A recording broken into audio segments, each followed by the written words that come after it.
बाल करना उसका अंदाज नजर अपने ज़माने से जुदा। लोग ये सोचते रहे क्यों और कैसे, कब, कहाँ, और जमा तफरीके करते रहे। बाबा जी कहते थे नहीं कोई यार दी गल सुना मुल्ला, ना लम्मे पेंडे पा मुल्ला, ना इल्मा विच। बस एक ही सबक देकर गए और कौम ने बड़े अच्छे तरीके से याद रखा हुआ है। हजरत ख्वाजा शाह सुलेमान तौसवी के पास इसी तरह का मुनकर आया, जिस तरह के आज लगे फिरते हैं ना मुनकर, उनको समझ नहीं आती, बड़ी इतना काम हो चुका फिर भी पूछते हैं जी खत्म नबूवत और नामूस रिसालत क्या है, ये दीन क्या है जो आप कहते हैं कि तख्त पर लाएंगे, ये क्या है जनाब, ये दीन क्या है। उस्ताद फरमाया करते थे ये दीन वो है जो अबू बकर उमर को अपने पीछे चलाता है। ये किसी के पीछे नहीं चलता, इसके पीछे कोई चले तो फिर वो इज्जतें पा जाता है, और जो इसको कमर करे तो फिर ये दीन उसको जलील करके रख देता है। फिर ये उसको जलील करके रख देता है। ये दीन की खासियत है। हजरत ख्वाजा शाह सुलेमान तौसवी अपने मुरीदों के साथ बैठे हुए, आपके पास एक वो आज हमारे ज़माने में भी होता है ना, वो जिसने डुगडुगी पकड़ी होती है बंदर नचाने वाला, वो आपके पास आया मदारी, वो आपके पास आया, आपने फरमाया यार तमाशा तो दिखा। उसने तमाशा शमाशा दिखाया, बंदर भी बैठ गया और वो मदारी भी बैठ गया।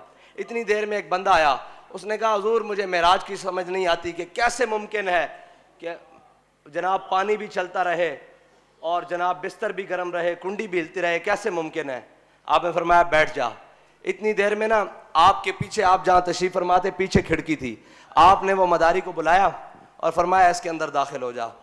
जब वो अंदर गया खिड़की बंद हो गई, ख्वाजा साहब की मजलिस लगी हुई है। जब वो मदारी अंदर गया तो उसने देखा अंदर जहान ही और दुनिया ही और खिड़की के पीछे। वो अंदर गया, चलते फिरते आगे चला गया। आगे जाके जनाब उसने देखा, वो जाके अपना कारोबार में लग गया, कारोबार किया, मालो ज़र कमाया, खेती बाड़ी की और बड़े पैसे कमाए। फिर उसने शादी की और उसके बच्चे बड़े हो गए। फिर जनाब उसने अपने बच्चों की शादियां की, वो फिरता टुरता और जनाब अंदर दुनिया ही पीछे बदल गई। एक दिन अचानक उसका गुजर उसी खिड़की के पास से हुआ। जब उस खिड़की के पास से हुआ तो ख्वाजा साहब ने ना ऐसे हाथ पीछे किया, फरमाया यार जितना तमाशा तूने हमें दिखाया था उससे ज्यादा हमने तुझे दिखा दिया है, वापस आ जा। जब वो वापस खिड़की से बाहर आया तो देखा ख्वाजा साहब की मजलिस इसी तरह लगी हुई और उसी तरह बंदर भी उसी करवट बैठा हुआ। तो आपने फरमाया ये तो हमारे बस में है, तो कोई तसव्वुर ही ना उभरा तेरी तस्वीर के बाद, और ज़हन खाली ही रहा कासा साहिल की तरह। और ये शान है खिदमतगारों की, सरदार का आलम क्या होगा। ये जो सारे साइंसी तरीकों से मेराज को और जनाब यूरोप की ऐनकें लगा के मेराज को पढ़ते हैं और देखते हैं। उस्ताद साहब फरमाते थे कि जितनी स्पीड में जहाज जाता है उस स्पीड में अगर इंसान का कोई हिस्सा बाहर रह जाए तो या तो वो उड़ जाएगा या वो शल हो जाएगा। अब सुने बुराक की रफ्तार कितनी थी। ये तो जहाज की रफ्तार है ना, बुराक की रफ्तार ये थी कि जहां उसकी पहली नजर पड़ती थी वहां उसका कदम पड़ता था। और ये बुराक की रफ्तार है, नबी की रफ्तार नहीं। वो मकाम आ गया सिदरतुल मुंतहा, नूर बशर के झगड़े वालों के लिए। जहां नूर बशर के झगड़े होते हैं जी, नूर क्या है, कसरे दना के राज में अकलें तो गुम है जैसी हैं, रूहे कुदस से पूछिए तुमने भी कुछ सुना के यूं। सिदरतुल मुंतहा पे जाके हजरत जिब्रील अमीन ने कहा या रसूलल्लाह बस इससे आगे नहीं। फरमाया जिब्रील तुम जहां कहते रहे मैं तुम्हारे साथ चलता रहा, तुमने जहां कहा मैं गया, अब ये क्या बात हुई कि आगे तुम मेरे साथ क्यों नहीं चलते। अर्ज करने लगे अगर यकसर मुए बरतर परम फरोग तजल्ला बसोजत परम।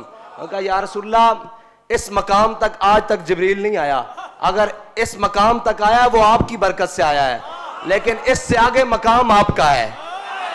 अगर इससे आगे मकाम के लिए जिब्रील ने एक बाल बराबर भी आगे कदम बढ़ाया तो नूर है, नूर से खाक हो जाएगा।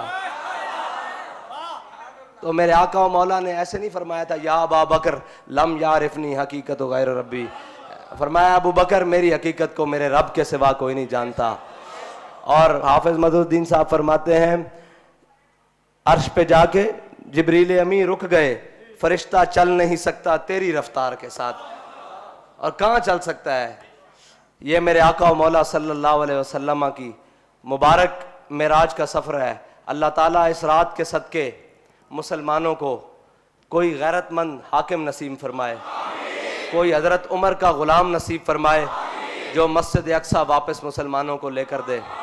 اور کوئی صلاح الدین ایوبی کا غلام نصیب فرمائے کہ سارا عالم کفر ایک طرف ہو اور صلاح الدین ایوبی کا غلام ایک طرف کھڑا ہو کر مسجد اقصیٰ کے اندر جا کر اپنے ہاتھوں سے جھاڑو دے کر اس جگہ پر سجدہ شکر ادا کرے جہاں میرے آقا و مولا صلی اللہ علیہ وسلم جہاں سے معراج کی رات تشریف لے گئے. اللہ تعالیٰ مجھے اور آپ کو حضور کی محبت نصیب فرمائے اور ان راتوں کی برکت سے اللہ تعالیٰ پاکستان اور عوام پاکستان کو اور اہلیانی پاکستان کو برکت نصیب فرمائے اور اس پاکستان کو تا صبح قیامت قائم و دائم فرمائے اور اس پر حضور کا دین ہمیں تخت پر لانے کی قوت اور ہمت عطا فرمائے اور ہمارے قدموں کو ثابت قدمی دے.